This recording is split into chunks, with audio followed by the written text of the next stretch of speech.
female minus 50 kilogram category. This is a contest between Austria's Betina and Turkey's Serap Ozcelik Arapoglu.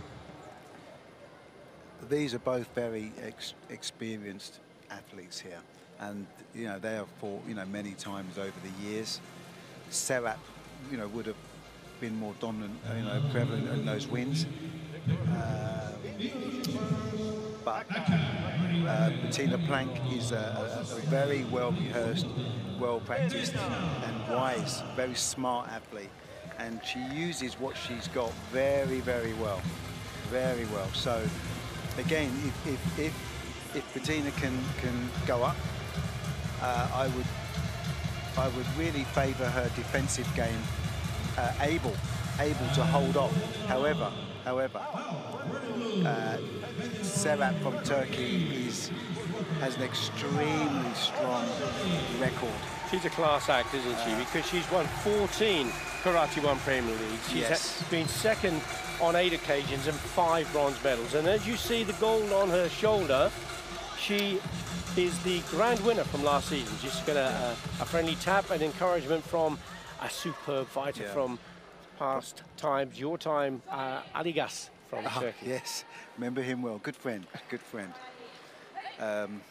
Interesting statistic about Serap. I did some analysis with a friend of mine on her, and for that year, I think about 2-3 years ago, she was the most successful athlete, bar none, in terms of points and wins and achievement, in that period. And the level of scoring. I remember you talking about this when we were commentating together once before, and she's in superb form yet again. But it has to be said that Betina also an Olympic bronze medalist, of course, we mustn't forget that, and 9 times she's been a Karate Premier League winner. So this is going to be a very cagey fight, or it's going to be explosive? It's going to be who's best on the day. Yeah. On another day, it can go another way. So the first point, again, is going to be critical. I think more critical for Betina to get it, because Serap is very strong going back and forward. Very strong. And she has, as you said, such range of technique, doesn't she? She can kick and punch and sweep, and it's all there. The referee here has given both a yellow warning for failing to engage. That's a passivity warning. And you can understand why they are being so cagey, so to speak. Yes, very much so. And I think this suits Betina at the moment. She's very patient. And that was that hooking kick attempt there from Ozcelik.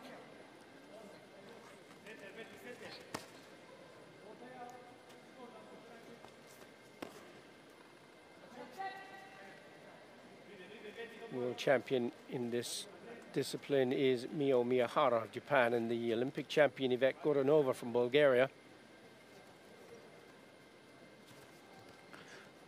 So the bronze medalist here, Betina, as you say, being very patient. She is. She's trying to tease her out. She's trying to say, look, I'm showing you, I'm half showing you openings, come on, take it. And I want to take my moment off of that. But a low-scoring match would definitely suit Plank. I think in a head-to-head, I would vote for Serap. So this is a kind of a sparring between the two, but you see Plank there just giving a nod to her coach. Put the card up, please. Yeah, she definitely felt there was some contact.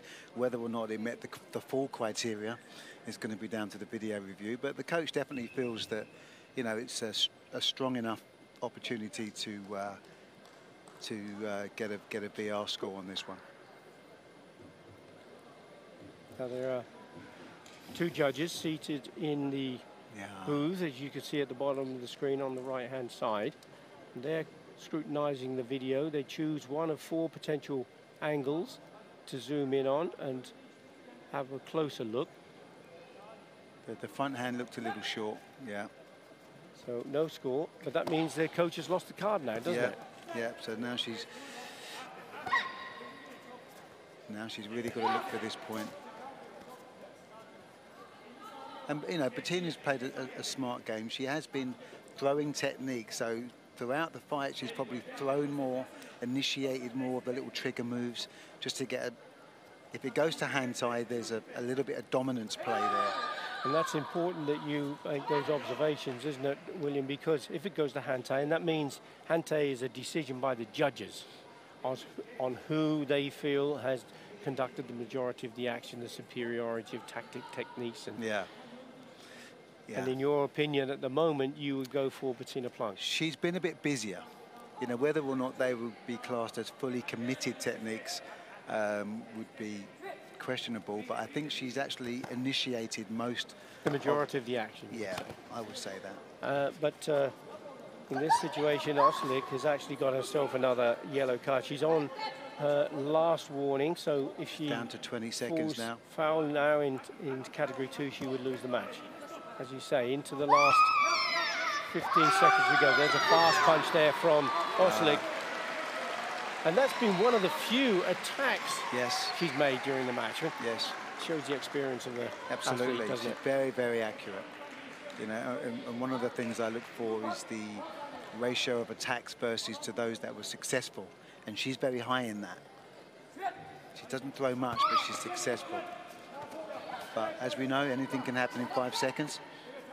If you used a kind of a football parlance there, it would be shots on goal, shots away from goal. Yes. You know, that's the sort of thing, isn't it? That's... Yeah. And that 1 point was enough. Was the difference. All it needed. I think Betina played a very good game. Very good game to her. Her abilities, you know, she didn't want to open up early and have an exchange of points. She really neutralized Serap, but Serap just looked at the clock and she says, right, now. And with great accuracy, she took a counter.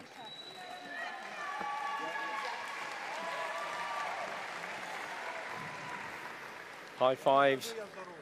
Job well done. Serap Ozcelik. Demonstrating why she's got those golden embroidery on her shoulders. Chance to have a look at that point. There it was. Yeah.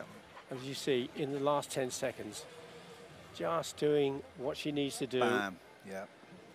That's a great point. Right on the target. That's a great point. There's no argument with that.